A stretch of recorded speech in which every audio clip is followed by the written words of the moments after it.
Selamat siang Pak Aji, aku Evelyn Aurelia Mulyonotan dengan NIM 21K10015 akan mempresentasikan ujian AI dengan judul Memprediksi Hujan menggunakan ANN.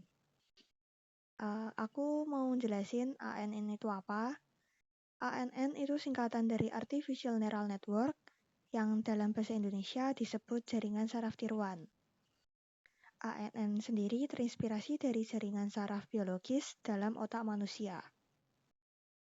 Dalam ANN, neuron diatur dalam beberapa lapisan, yaitu input layer, hidden layer, dan output layer.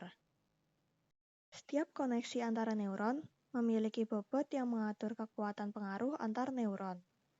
Selain itu, setiap neuron memiliki bias yang menentukan ambang batas aktivasi neuron tersebut.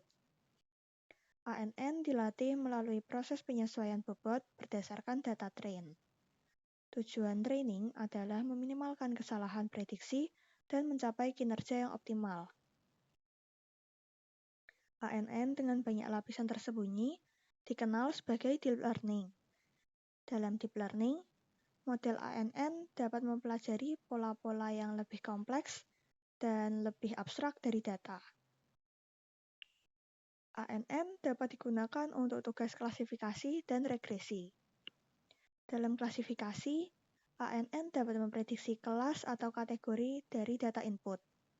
Sementara dalam regresi, ANN dapat memprediksi nilai kontinu berdasarkan data input. ANN memiliki keunggulan untuk mempelajari pola yang kompleks dan kemampuan untuk melakukan generalisasi terhadap data baru setelah melalui tahap pelatihan. Sekarang aku akan jelasin coding yang udah aku buat. Di sini CSV yang aku pakai weatheraus.csv. Yang pertama, aku ngimport library dulu yang ada pandas, numpy, matplotlib, seaborn, datetime, label encoder, preprocessing, standard scalar, train test split, dense, base normalization, dropout, LSTM, sequential, two-categorical, ADAM, regular research, precision score, recall score, confusion matrix, classification report, accuracy score, F1 score, dan juga callback. Yang pertama di sini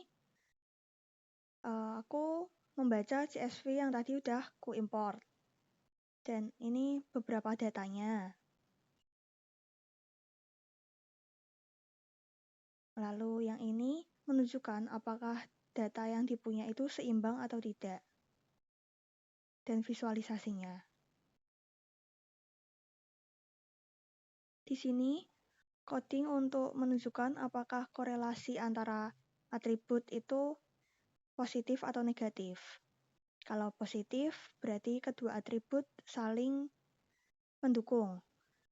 Kalau negatif, berarti kedua atribut tidak saling mendukung. Kemudian, yang ini untuk menunjukkan panjang format dan jumlah tanggal yang ada. Berarti di sini formatnya ada 10 dan juga ada 65.298 tanggal.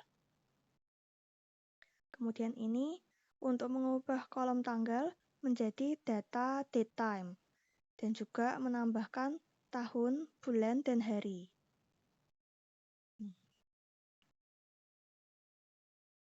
Lalu ini visualisasi distribusi harian dalam 1 tahun.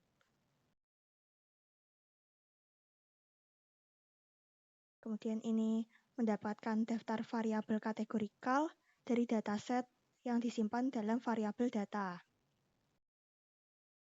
Kemudian ini mengecek jumlah data yang hilang dalam variabel kategorikal. Dan di sini mengisi data yang hilang tadi. Lalu mencetak daftar variabel numerik dalam dataset yang disimpan dalam variabel data. Di sini mengecek lagi data yang hilang. Kemudian di sini diperbaiki lagi data tadi yang hilang. Kemudian ini menerapkan label encoder pada setiap kolom data kategorikal.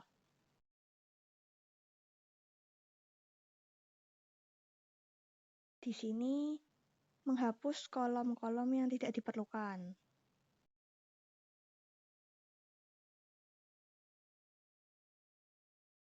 Kemudian ini untuk mendeteksi outlier, seperti ini contohnya, 2 ini. Kemudian ini menghapus data yang dianggap sebagai outlier.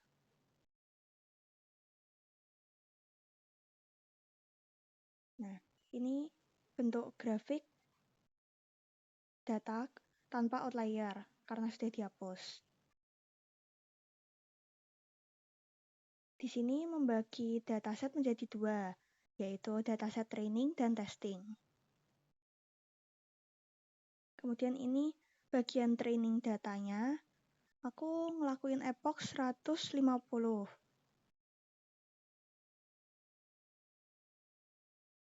Nah, ini bentuk grafik dari history loss. Kemudian di bawahnya ada grafik juga, tapi tentang akurasinya. Di sini aku melakukan prediksi pada uji dataset yang tadi. Dan ini visualisasi grafiknya. Sekian, terima kasih.